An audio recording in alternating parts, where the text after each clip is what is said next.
രാമായണ മാസം 29-ാം ദിവസത്തിലേക്ക് എല്ലാവർക്കും സ്വാഗതം. സുഗ്രീവനും അംഗദനും വാനരന്മാരോട് പറഞ്ഞു, ആരും ഇനി പുറത്തു നിൽക്കരുത്.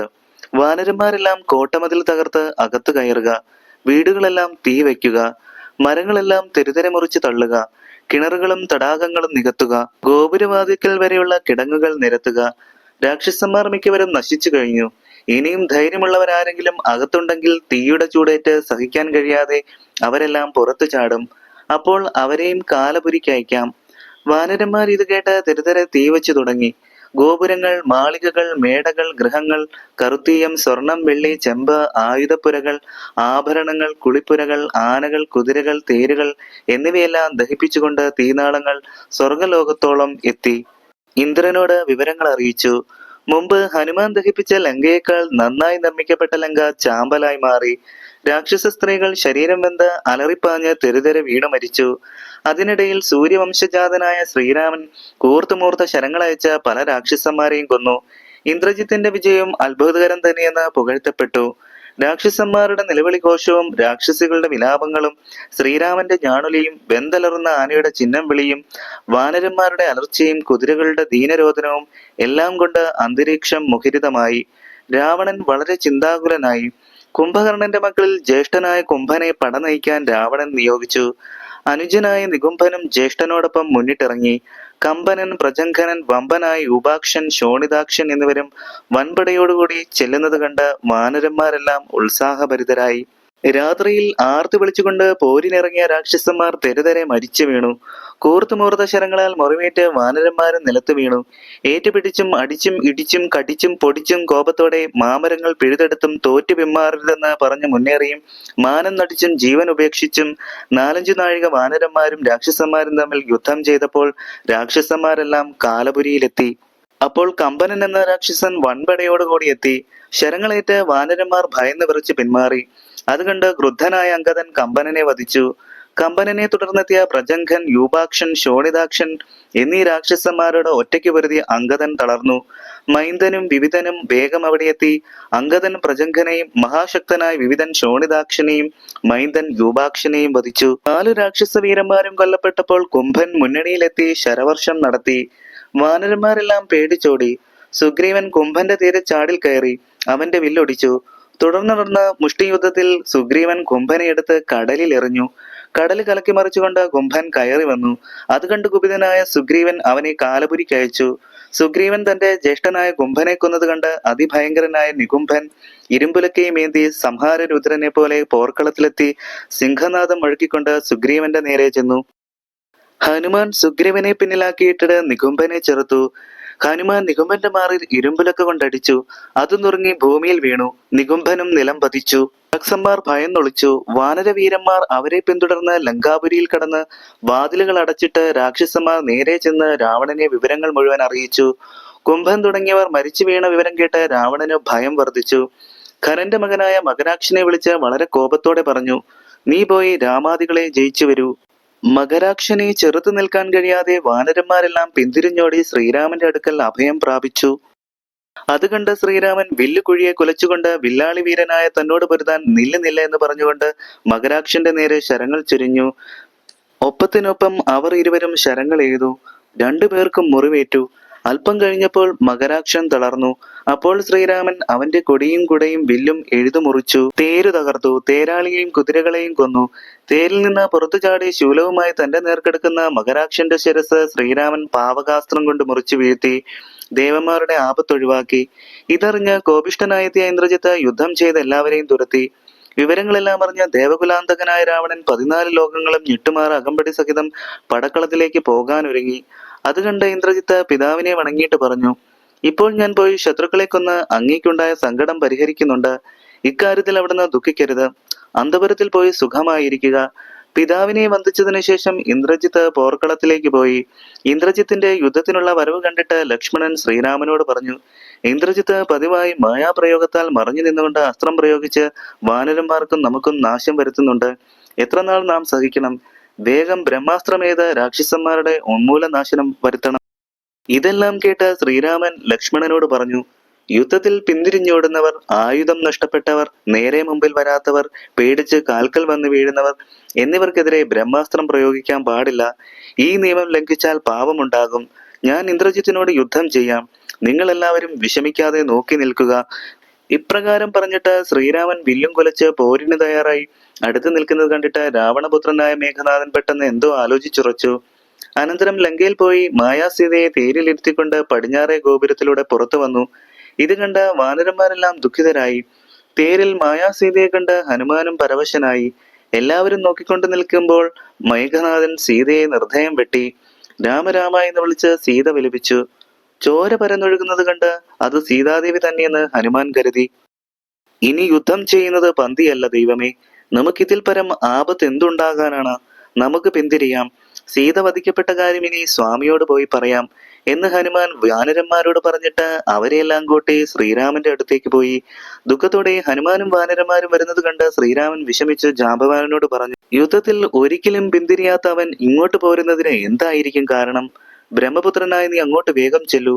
ഇത് കേട്ട ഉടനെ ജാമ്പവാൻ വാനര പ്രമുഖന്മാരോടൊപ്പം ചെന്ന് ഹനുമാനോട് ചോദിച്ചു, ഭവാൻ ഇങ്ങോട്ട് പോകുന്നതിന് എന്താണ് കാരണം? അങ്ങോട്ട് തന്നെ പോകൂ. അപ്പോൾ ജാമ്പവാനോട് ഹനുമാൻ പറഞ്ഞു, യുദ്ധരംഗത്ത് നിന്ന് ഞാൻ പേടിച്ച് പിന്മാറിയതല്ല. അതിനൊരു പ്രത്യേക കാര്യമുണ്ട്. അത് വേഗം ചെന്ന് ലോകനാഥനായ ശ്രീരാമനെ അറിയിക്കണം. നീയും കൂടി എന്റെ കൂടെ വരിക.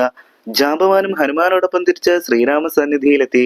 സീതാവൃത്താന്തമെല്ലാം തൊഴുകൈയോടെ അറിയിച്ചു. അത് കേട്ട് ശ്രീരാമൻ ബോധം കെട്ട് നിലത്ത് വീണു. ലക്ഷ്മണൻ ജ്യേഷ്ഠന്റെ ശിരസ്സെടുത്ത് മടിയിൽ വെച്ചു. ഹനുമാൻ പാദങ്ങൾ എടുത്തു വെച്ച് തലോടി. വാനരന്മാരെല്ലാം ആ രംഗം കണ്ട് നിശ്ചേഷ്ടരായി നിന്നു. ലക്ഷ്മണൻ സാന്ത്വന വാക്കുകൾ പറഞ്ഞു. എന്താണ് ബഹളം എന്ന് അന്വേഷിച്ചുകൊണ്ട് അവിടെ എത്തിയ വിഭീഷണനോട് ലക്ഷ്മണൻ ഹനുമാൻ പറഞ്ഞ വിവരങ്ങളെല്ലാം അറിയിച്ചു. ഇത് കേട്ട വിഭീഷണൻ കൈകൊട്ടി ചിരിച്ചുകൊണ്ട് പറഞ്ഞു, ഈ കുരങ്ങന്മാർ എന്തറിഞ്ഞു? ലോകനാഥയായ ദേവിയെ വധിക്കുവാൻ 3 ലോകത്തിലും ആർക്കും കഴിയുകയില്ല. മായ പ്രയോഗിക്കുന്നതിൽ അതിസമർത്ഥനായ ഇന്ദ്രജിത്ത് ഇക്കാര്യം ചെയ്തത് എന്തിനാണെന്ന് ഞാൻ പറഞ്ഞു തരാം. വാനരന്മാരുടെ ഉപദ്രവം കൂടാതെ നികുംഭലയിൽ പോയിരുന്ന് ഹോമം നടത്തുവാൻ കണ്ടെത്തിയ അത്ഭുതകരമായ ഒരു ഉപായമാണിത്. ഉടനെ പോയി ഹോമം മുടക്കൂ. ഇല്ലെങ്കിൽ ഇവനെ വധിക്കാൻ ആർക്കും ഇനി കഴിയുകയില്ല. പ്രഭോ ശ്രീരാമോ ദയാനിധേ, അങ്ങ് വിജയിച്ചാലും മനോവിഷമം വെടിഞ്ഞ് എഴുന്നേറ്റാലും ലക്ഷ്മണനും അടിയനും വാനരവീരന്മാരും ചേർന്ന് ഉടനെ അങ്ങോട്ട് പോകുന്നു. ഇപ്പോൾ ആലോചിച്ച് സമയം കളയരുത്. ഞങ്ങളെ യാത്രയാക്കൂ. വിഭീഷണന്റെ വാക്കുകൾ കേട്ട് ആലസ്യമകന്ന് അവർക്ക് പോകാൻ ശ്രീരാമൻ അനുവാദം നൽകി. കാര്യങ്ങളുടെ സത്യസ്ഥിതി മനസ്സിലാക്കി സന്തുഷ്ടനായ ശ്രീരാമൻ ലക്ഷ്മണനെയും വിഭീഷണനെയും വാനരന്മാരെയും അനുഗ്രഹിച്ചിട്ട് ഇന്ദ്രജിത്തിനെ വധിച്ചു വരിക എന്ന അനുവാദം നൽകി അയച്ചു. ലക്ഷ്മണനോടൊത്ത് വിഭീഷണനും വാനരന്മാരും പടക്കളത്തിലേക്ക് നടന്നു. മൈന്ദൻ, വിവിധൻ, സുഷേണൻ, നളൻ, നീലൻ, അങ്കദൻ, കേസരി, താരൻ, ശൂരൻ, വൃഷഭൻ, ശരഭൻ, വിനതൻ, വീരൻ, പ്രമാദി, ശതബലി, ജാമ്പവാൻ, ഹനുമാൻ, വേഗദർശി, വിശാലൻ, ജ്യോതിർമുഖൻ, സുമുഖൻ, ബലി, ശ്വേതൻ, ദതിമുഖൻ, അഗ്നിമുഖൻ, ഗജൻ, മേതുരൻ, ധൂമ്രൻ, ഗവയൻ, ഗവാക്ഷൻ തുടങ്ങിയ പ്രമുഖ വാനരന്മാരെല്ലാം വിഭീഷണൻ, ലക്ഷ്മണൻ എന്നിവരോടൊപ്പം നികുംഭലയിലെത്തി. രാക്ഷസന്മാരും ചുറ്റും കാവൽ നിർത്തിക്കൊണ്ട് ഇന്ദ്രജിത്ത് ഹോമം ആരംഭിച്ചു കഴിഞ്ഞിരുന്നു. കല്ലും മലയും മരവും എടുത്തുകൊണ്ട് വാനരന്മാർ ആക്രമണം തുടങ്ങി. രാക്ഷസന്മാർ കവികളോടേറ്റ് വീണു തുടങ്ങി. ശത്രുക്കളെ കൊല്ലാതെ നമുക്കിനി യാഗം പൂർത്തിയാക്കാൻ കഴിയുകയില്ല എന്ന് മനസ്സിലാക്കിക്കൊണ്ട് ഇന്ദ്രജിത്ത് വില്ലും ശരങ്ങളും എടുത്ത് പോരിനിറങ്ങി. വേഗം മുന്നോട്ടെടുത്ത ഹനുമാനെ ഇന്ദ്രജിത്ത് തടഞ്ഞു നിർത്തിയതിനു ശേഷം നികുംഭലയിലെ ആൽത്തറമേൽ കയറി നിന്നു. അപ്പോൾ വിഭീഷണൻ ലക്ഷ്മണനോട് പറഞ്ഞു, ഇവൻ ഹോമം പൂർത്തിയാക്കിയിട്ടില്ല. പൂർത്തിയാക്കിയെങ്കിൽ ഇവനെ വെളിച്ചത്ത് കാണാൻ കഴിയുമായിരുന്നില്ല. ഹനുമാനോട് കോപിച്ച് ഇവൻ നേരിട്ട് വന്നത് ഭവാൻ കണ്ടല്ലോ. ഇവന് മരണസമയം അടുത്തിരിക്കുന്നു. വൈകാതെ യുദ്ധം തുടങ്ങുക. വിഭീഷണൻ പറഞ്ഞതനുസരിച്ച് ലക്ഷ്മണൻ ഇന്ദ്രജിത്തിന് നേരെ ശസ്ത്രങ്ങളും അസ്ത്രങ്ങളും ചൊരിഞ്ഞു. ഇന്ദ്രജിത്ത് പ്രസ്ത്യസ്ത്രങ്ങളും ശസ്ത്രങ്ങളും കൊണ്ട് സമർത്ഥമായി അവ നേരിട്ടു. അപ്പോൾ ഹനുമാൻ ലക്ഷ്മണനെ സന്തോഷത്തോടെ കഴുത്തിലെടുത്തു. ലക്ഷ്മണന്റെ സമീപം വിഭീഷണനെ കണ്ട് ഇന്ദ്രജിത്ത് പറഞ്ഞു, രാക്ഷസ വംശത്തിൽ പിറന്ന നീ എന്റെ പിതൃ സഹോദരനായി പോയല്ലോ.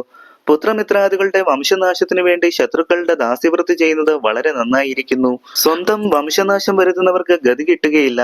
പരലോകഗതി സന്തോഷപ്രദമാകുന്നത് സന്താനങ്ങളിലൂടെയാണെന്നതാണ് പണ്ഡിതമതം.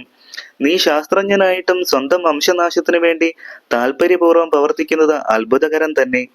ഇന്ദ്രജിത്തിന് വിഭീഷണൻ ഇങ്ങനെ മറുപടി നൽകി, നീയും നിന്റെ പിതാവും കൂടിയാണ് വംശനാശം വരുത്തുന്നത് എന്ന കാര്യത്തിൽ സംശയമില്ല. സൂര്യവംശജാതനായ ശ്രീരാമന്റെ അനുഗ്രഹത്താൽ ഈ വംശത്തെ ഞാൻ രക്ഷിക്കും. ഇങ്ങനെ പറഞ്ഞുകൊണ്ട് നിൽക്കുന്നതിനിടയിൽ ലക്ഷ്മണൻ ശരങ്ങൾ അയച്ചു തുടങ്ങി. അവയെല്ലാം എഴുതുമുറിച്ചിട്ട് ഇന്ദ്രജിത്ത് ലക്ഷ്മണനോട് പറഞ്ഞു, എന്റെ ബാഹുപരാക്രമം 2 ദിവസം നീ കണ്ടില്ലേ? കണ്ടില്ല എങ്കിൽ ഇന്ന് കണ്ടുകൊള്ളുക. ഇന്ന് തന്നെ നിന്റെ ശരീരം ഞാൻ ജന്തുക്കൾക്ക് ഭക്ഷണമാക്കുന്നുണ്ട്. ഇപ്രകാരം പറഞ്ഞുകൊണ്ട് 7 ബാണങ്ങൾ എയ്തുകൊള്ളിച്ച് ലക്ഷ്മണന്റെ ശരീരം കീറി. തുടർന്ന് 10 ശരമെയ്ത് ഹനുമാന്റെയും 100 ശരം കൊണ്ട് വിഭീഷണന്റെയും ശരീരങ്ങളിൽ മുറിവേൽപ്പിച്ചു. വാനരന്മാർ മുറിവേറ്റ് തളർന്നു പിന്മാറി. ഇന്ദ്രജിത്ത് 1000 അമ്പുകളേത് ലക്ഷ്മണന്റെ പടച്ചട്ട തകർത്തു. ഇന്ദ്രജിത്തും ലക്ഷ്മണനും ഒന്നുപോലെ രക്തത്തിൽ കുളിച്ചു. ലക്ഷ്മണൻ വളരെ അടുത്ത് നിന്ന് 5 ശരങ്ങൾ എഴുതു. ഇന്ദ്രജിത്തിന്റെ തേര് തകർത്തു, കുതിരകളെ കൊന്നു, സാരഥിയുടെ തലയറുത്തു, വില്ലു മുറിച്ചു. മറ്റൊരു വില്ലെടുത്ത് ഇന്ദ്രജിത്ത് ലക്ഷ്മണന്റെ നേരെ നിരവധി ശരങ്ങൾ അയച്ചു. ലക്ഷ്മണൻ 3 അമ്പുകൊണ്ട് ആ വില്ല് മുറിച്ചു. അപ്പോൾ ഇന്ദ്രജിത്ത് പെട്ടെന്ന് ലങ്കയിലെത്തി മറ്റൊരു തേരിൽ പോർക്കളത്തിലെത്തി. അവൻ പോയതും വന്നതും ആരും അറിഞ്ഞില്ല. മേഘനാഥന്റെ സാമർത്ഥ്യം നാരദൻ പുകഴ്ത്തി. ഈ ഘോരസമരം കണ്ട് ബ്രഹ്മാദി ദേവന്മാർ പറഞ്ഞു, ലോകത്ത് പണ്ടെങ്കിലും ഇതുപോലൊരു യുദ്ധമുണ്ടായിട്ടില്ല, ഇനി ഉണ്ടാവുകയുമില്ല. ഇവരെ പോലെയുള്ള വീരപുരുഷന്മാർ ഈ ലോകത്ത് മറ്റാരെങ്കിലും ഉണ്ടോ? ഇങ്ങനെ പലരും വളരെ പ്രശംസിച്ചു കൊണ്ട് നിൽക്കുന്നതിനിടയിൽ 3 ദിവസം കഴിഞ്ഞു. 4-ാം ദിവസം ലക്ഷ്മണൻ ശ്രീരാമന്റെ പാദകമലങ്ങളെ ധ്യാനിച്ചുകൊണ്ട് ഐന്ദ്രാസ്ത്രം തൊടുത്തു.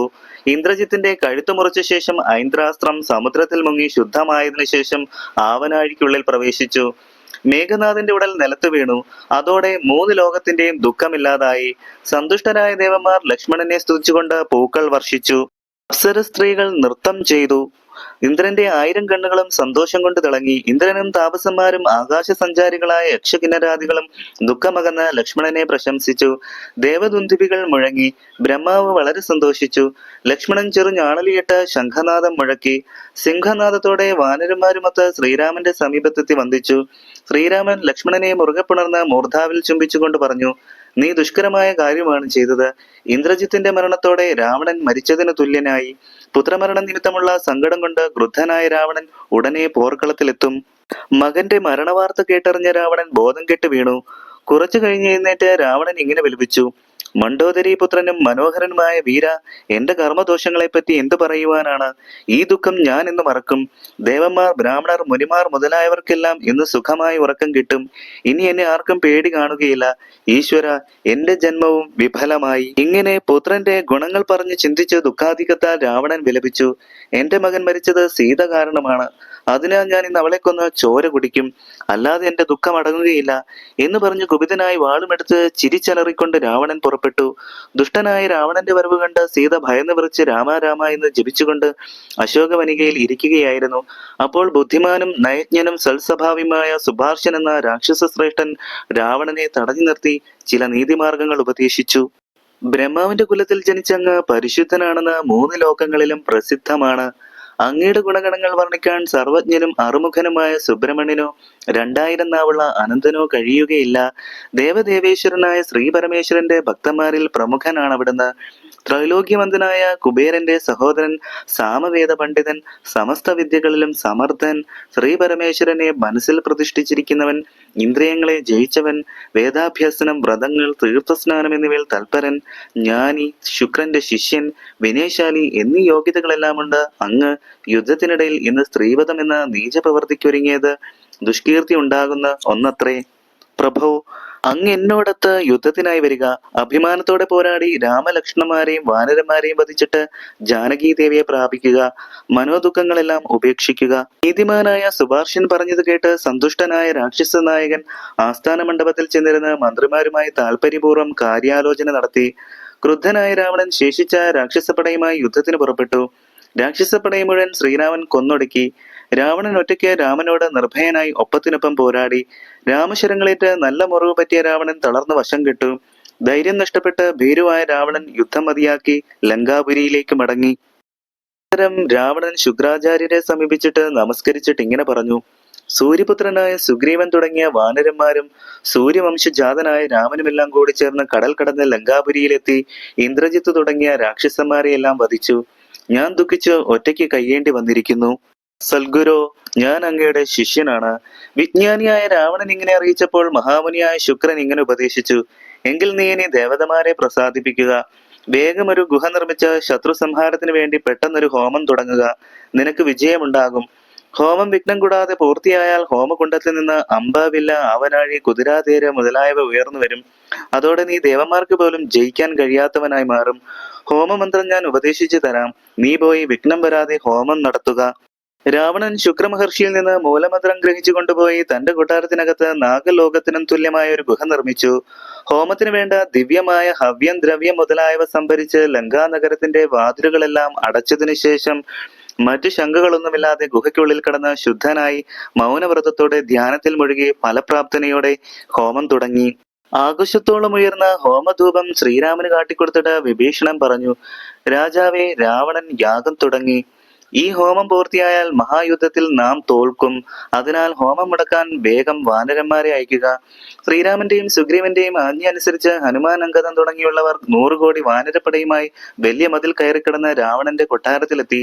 ദ്വാരപാലകന്മാരെ വധിച്ചതിനു ശേഷം വാനരന്മാർ ഒത്തുചേർന്ന് ആനകൾ, കുതിരകൾ, തേരുകളെല്ലാം തച്ചു തകർത്തിട്ട് രാവണൻ ഹോമം നടത്തുന്ന സ്ഥലം അന്വേഷിച്ചു. അപ്പോൾ വിഭീഷണന്റെ പത്നിയായ സരമ രഹസ്യമായി ആംഗ്യസൂചനയിലൂടെ ഹോമസ്ഥലം കാണിച്ചു കൊടുത്തു. ഹോമം നടത്തുന്ന ഗുഹാദ്വാരം അടച്ചിരുന്ന കല്ല് അങ്കദൻ തകർത്തു. അനന്തരം ഗുഹയിലിറങ്ങി രാവണന്റെ സമീപത്തെത്തി. മറ്റുള്ളവരും അങ്കദന്റെ ആജ്ഞ അനുസരിച്ച് ഗുഹയിലിറങ്ങി. കണ്ണുമടച്ച് ധ്യാനത്തിൽ മുഴുകിയിരിക്കുന്ന രാക്ഷസ രാജാവിനെ കണ്ടിട്ട് വാനരന്മാർ രാവണഭൃത്യന്മാരെ പിടികൂടി ഉപദ്രവിച്ചു. ഹോമത്തിനൊരുക്കിയിരിക്കുന്ന സാധനങ്ങളെല്ലാം വാരി ഒന്നോടെ ഹോമകുണ്ടത്തിൽ എറിഞ്ഞു. രാവണന്റെ കയ്യിലിരുന്ന മഹാസ്രവം ഹനുമാൻ പിടിച്ചു വാങ്ങി അതുകൊണ്ട് തന്നെ പലരെയും പ്രഹരിച്ചു. കല്ലും നഖങ്ങളും കൊണ്ട് രാവണന്റെ ശരീരം ഹനുമാൻ കീറി മുറിച്ചു. എന്നാൽ വിജയപ്രതീക്ഷയോടുകൂടി ഹോമം നടത്തുന്ന രാവണന്റെ ധ്യാനത്തിന് ഇതുകൊണ്ടൊന്നും ഇളക്കമുണ്ടായില്ല. മണ്ഡോദരിയെ പിടിച്ചു വലിച്ചു കൊണ്ടുവന്ന ആഭരണങ്ങളെല്ലാം പൊട്ടിച്ചെറിഞ്ഞ് മുടിക്കുത്തയച്ചു. വിവസ്ത്രയായ മണ്ഡോദരി ഭയന്ന് അലമുറയിട്ട് കരഞ്ഞു, ദൈവമേ, ഈ കുരങ്ങന്മാരുടെ തല്ലുകൊള്ളാൻ എന്ത് പാപമാണ് ഞാൻ ചെയ്തത്? രാക്ഷസ രാജാവേ, അങ്ങേക്ക് നാണമില്ലേ? അങ്ങ് വലിയ അഭിമാനിയാണല്ലോ. അങ്ങയുടെ മുന്നിലിട്ട് വാനരന്മാർ എന്റെ തലമുടി ചുറ്റിപ്പിടിച്ച് നിലത്തിട്ട് വലിച്ചഴിക്കുന്നത് കണ്ടിരിക്കുന്നത് പോരെ അങ്ങേക്ക് മാനഹാനിക്ക്? ദുർബുദ്ധിയായ മൂട, നിന്റെ ധ്യാനവും ഹോമവും ഒക്കെ എന്തിനാണ്? എന്താണ് നിന്റെ മനസ്സിലിരിപ്പ്? ജീവിച്ചിരിക്കണമെന്ന ആശ നിനക്ക് അതിയായുണ്ട്. വിധിയുടെ ശക്തി അത്ഭുതകരം തന്നെ. ഭൂമിയിൽ പുരുഷന്റെ ഏറ്റവും വലിയ സമ്പത്ത് ഭാര്യയാണ്. അവളെ ശത്രുക്കൾ വന്ന് ഉപദ്രവിച്ച് അപമാനിക്കുന്നത് കണ്ടുകൊണ്ടിരിക്കുന്നതിനേക്കാൾ നല്ലത് മരണമാണ്. മരണഭയമുള്ള മഹാദുഷ്ടനും മൂഢനുമായ ഇവന് നാണവും വേണ്ട, ഭാര്യയും വേണ്ട. ഭാര്യയുടെ വിലാപം കേട്ട് ധൈര്യം നഷ്ടപ്പെട്ട രാവണൻ തന്റെ വാളുമായി വേഗം അങ്കദന്റെ അടുത്തെത്തി. അത് കണ്ട് ഭീമാകായന്മാരായ വാനരന്മാർ രാവണന്റെ പത്നിയെ വിട്ടിട്ട് ഗുഹയ്ക്ക് പുറത്തിറങ്ങി. ഞങ്ങൾ രാവണന്റെ ഹോമം മുടക്കിയെ എന്ന് ആർത്തു വിളിച്ചുകൊണ്ട് ശ്രീരാമന്റെ അടുത്തെത്തി വണങ്ങി നിന്നു. രാജാവായ രാവണൻ മണ്ഡോദരിയെ അനുനയിപ്പിച്ചുകൊണ്ട് പറഞ്ഞു, എല്ലാം ദൈവാധീനമാണ്. ജനിച്ചാൽ മരിക്കുന്നതിന് മുമ്പ് ഈശ്വരകൽപിതമെല്ലാം അനുസരിച്ചേ പറ്റൂ. ഇപ്പോൾ എന്റെ വിധി ഇങ്ങനെയാണ്. ഇനി ഞാൻ പോയി രാമലക്ഷ്മണന്മാരെയും വാനരന്മാരെയും കൊന്നുവരാം. അല്ലെങ്കിൽ ഞാൻ രാമശരമേറ്റ് മുക്തി നേടിക്കൊള്ളാം. എന്നെ രാമൻ കൊല്ലുകയാണെങ്കിൽ നീ സീതയെ കൊന്നുകളഞ്ഞിട്ട് എന്നോടൊപ്പം അഗ്നിപ്രവേശം നടത്തുക. പാതിവ്രത സങ്കല്പത്തോടെ നീ അങ്ങനെ ചെയ്താൽ നിനക്ക് പരഗതി ഉണ്ടാകും. അത് കേട്ട മണ്ഡോദരി പരിഭ്രമത്തോടെ രാവണനോട് ഇങ്ങനെ പറഞ്ഞു, ശ്രീരാമനെ ജയിക്കാൻ 3 ലോകത്തിലും ആർക്കും കഴിയുകയില്ല എന്നങ്ങ് മനസ്സിലാക്കുക. മോക്ഷദായകനായ സാക്ഷാൽ മഹാവിഷ്ണു തന്നെയാണ് ശ്രീരാമൻ. ജലപ്രഭോ, മക്കളെയെല്ലാം നശിപ്പിക്കാനും നിനക്ക് മരണമുണ്ടാക്കാവാനും നാണം കെട്ട അവിടുന്ന് അവന്റെ ഭാര്യയെ വെറുതെ മോഷ്ടിച്ചു കൊണ്ടുവന്നു. ഇനിയെങ്കിലും അങ്ങ് സീതയെ രാമന് കൊടുക്കുക. വിഭീഷണന് രാജ്യവും നൽകുക. കരുണാമയനായ ശ്രീരാമൻ നിന്നോട് ക്ഷമിച്ചേക്കും. നമുക്ക് തപസ്സിനു വേണ്ടി കാട്ടിൽ പോയി താമസിക്കാം. മണ്ഡോദരിയുടെ ഈ വാക്കുകൾ കേട്ടിട്ട് ഉഗ്രപരാക്രമനായ രാവണൻ പറഞ്ഞു, പുത്രന്മാർ, സഹോദരന്മാർ, മന്ത്രിമാർ, ബന്ധുക്കൾ മുതലായവരെല്ലാം ഞാൻ നിമിത്തം കൊല്ലപ്പെട്ടു. അതിനുശേഷം ഞാൻ കാട്ടിൽ പോയി ഒറ്റയ്ക്ക് ജീവിച്ചിരിക്കുന്നത് നല്ലതല്ല. വിചാരിക്കുന്നത് പോലെ ഒന്നും നടക്കുകയില്ല. ശ്രീരാമനോട് പൊരുതി ഞാൻ വൈകുണ്ഠ രാജ്യത്തിലെത്തും. രാമായണ മാസം 29-ാം ദിവസത്തെ രാമകഥ ഇവിടെ പൂർണ്ണമാകുന്നു. നന്ദി, നമസ്കാരം.